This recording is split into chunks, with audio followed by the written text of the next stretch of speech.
On the first day of Tradmas, the internet gave to us dating advice.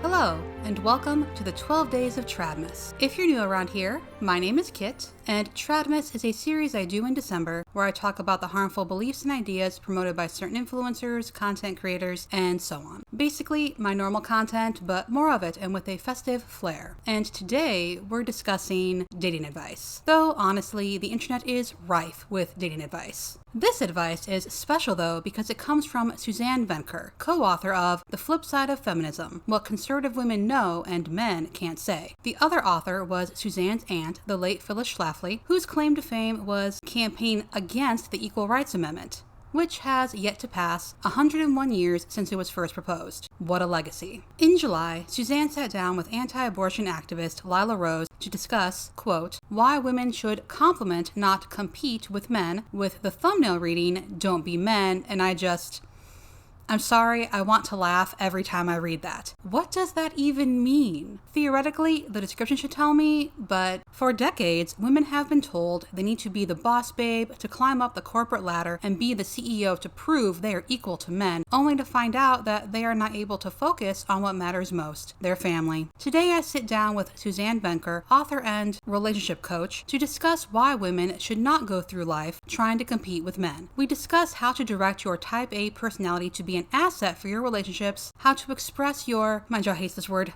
femininity without being a doormat, how to choose your career based on your family needs, what women should look for in a man, and much more. I have questions. Who is telling women to be boss babes? Why do people who think women shouldn't work always use the term boss babe? I just work. I'm neither a boss nor a babe, and I don't want to be. And why do those same people act as though women engaging in paid employment are pretending to be men? I have no desire to be a man. I work because it's a requirement of survival in capitalism. And are they trying to say that if a woman reaches a high-ranking career level, that means she's competing with men? This is the weirdest thing to me. There seems to be this notion that if a woman is driven, has ambitions outside the home, that means she's competing against men, which somehow affects her romantic life. And that's a really weird comparison. I have no desire to reach the C-suite, but I do enjoy my work and I wouldn't say no to a promotion. That doesn't mean I compete with my boyfriend. In fact, that would be really weird because he's in a completely different line of work. But maybe I'm just being obtuse and not realizing it.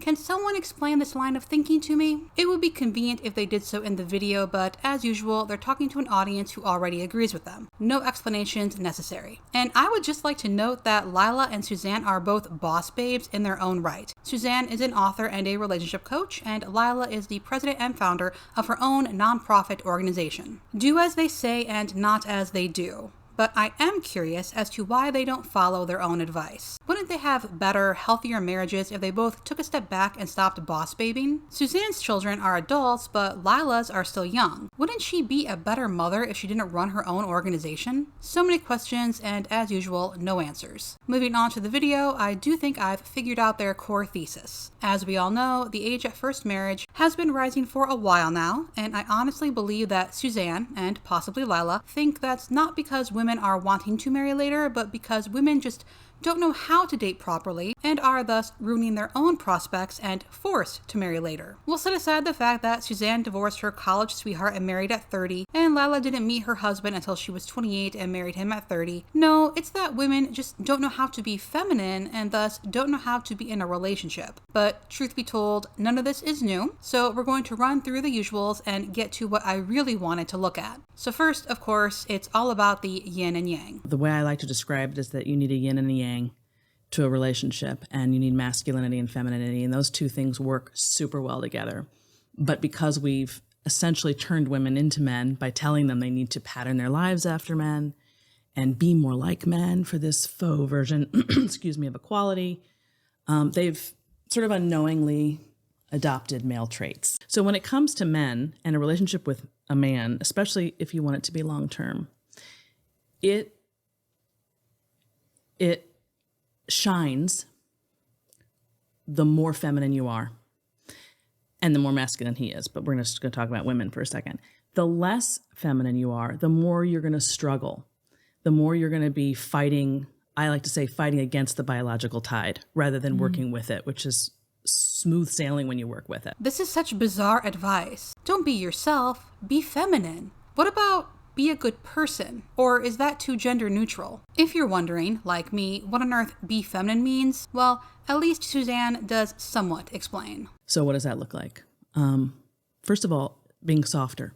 You know, a man doesn't want a hard-charging, dictatorial woman in his home. You know, that's not what he married you for. He married you because you bring the softer, more receptive, or presumably at the beginning, women really understand this when I explain this, that, you know, when you first dated, I guarantee you exuded softness and receptivity. I guarantee you did. That's how you got them. You immediately went into your feminine because we kind of instinctually know how to do that when we're first getting together with a man.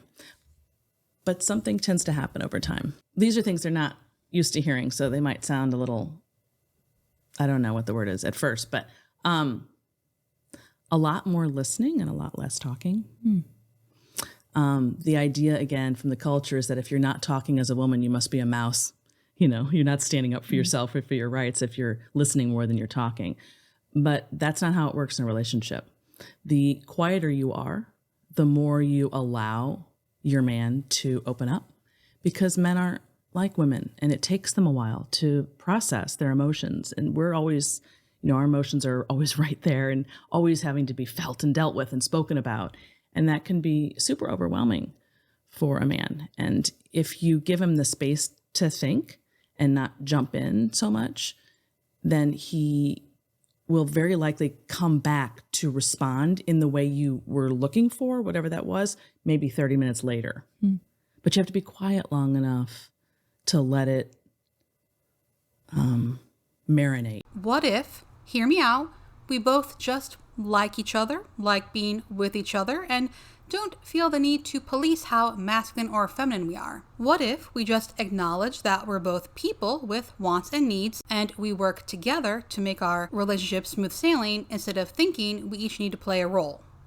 No, that's not allowed. But thank goodness we have Suzanne here to tell women how to be feminine. I'm taking notes. As you can likely tell, Suzanne lives, or pretends to live, in a very gendered world, and that also plays into how she thinks men and women should structure their lives. She does encourage parents to raise daughters differently from sons, because apparently no matter how you feel at 22, you're going to want to stay home when you have a baby. She does say, once, that someone should be home with the kids, but she's very clear that she believes it should be women because of the logistics. What the logistics are after breastfeeding is done, she doesn't comment on, but even when the kids are in school, she believes women should only work part-time. And I've finally figured it out. She thinks women are structuring their lives like men because they're not choosing a career or planning a career trajectory around taking a decade off to care for kids. And that not only screws things up for women, but it also demotivates men. My argument has been that, you know, we basically said women want men's lives.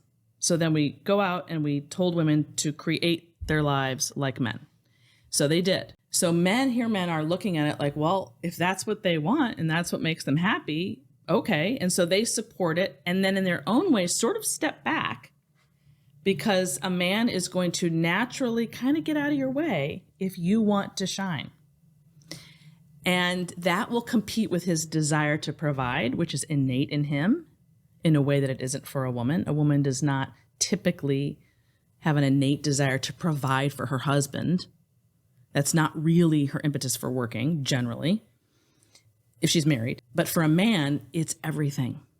And so he's sort of in this tug of war between his inherent need to provide and then looking at his wife wanting to do that and trying to work with it rather than say, hey, I'm going to do this. They don't do that, men, as a rule.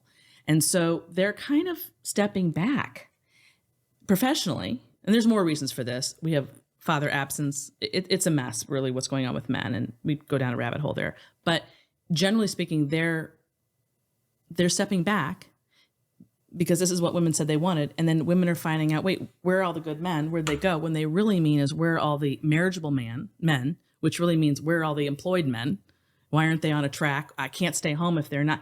I mean, that's what I mean by it's a mess. I truly appreciate how a good man, a marriageable man, is just an employed man.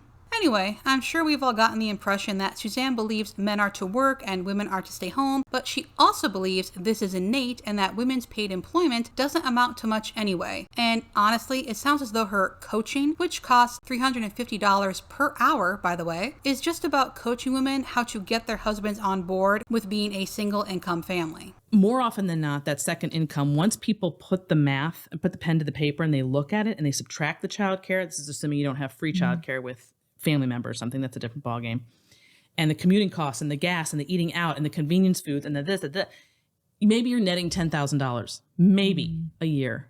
And when you see it like that, going back to what you were saying about some women, and I get this a lot, trying to help their husband understand that it's important for them to be home and can she quit her job and stay home, and she's getting flack from him about that. Put it on pen and paper. Men will respond to the math more easily than anything else, in my opinion. And when they see that and then compare that to the climate that's in the home and the fallout of trying to both work while raising babies and toddlers and the chaos that ensues from that, most men would be very grateful to have a calmer, more peaceful home and wife and $10,000 less a year or whatever it is. Like, it's worth it to them. So in short, when women are dating, they should be looking for a provider so they can stay home with the kids. But what happens when the man doesn't make enough for that to be feasible? Say that again. So he loves his career, but just doesn't make enough to do one income. It's just not making enough to do pick one up a income. second job. So many side gigs now. That's true. Make away is what you're saying. If you love your job and it doesn't make a lot, like you're sacrificing providing more that your family needs physically because you just love the job. I get it.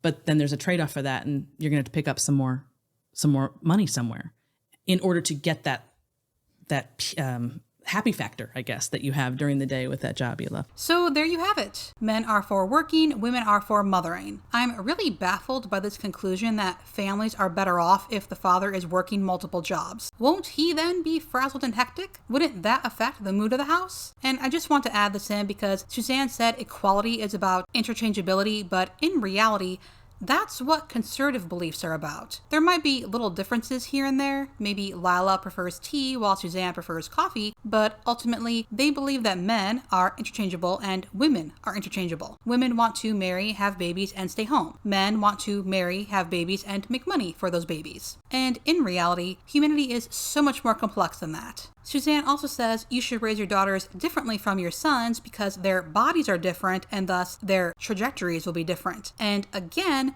that is why this gets pushback. Their trajectories will be different because they're different people. No one likes being reduced to their reproductive organs. Suzanne does allow that maybe things won't change after having kids, but it's always good to be prepared.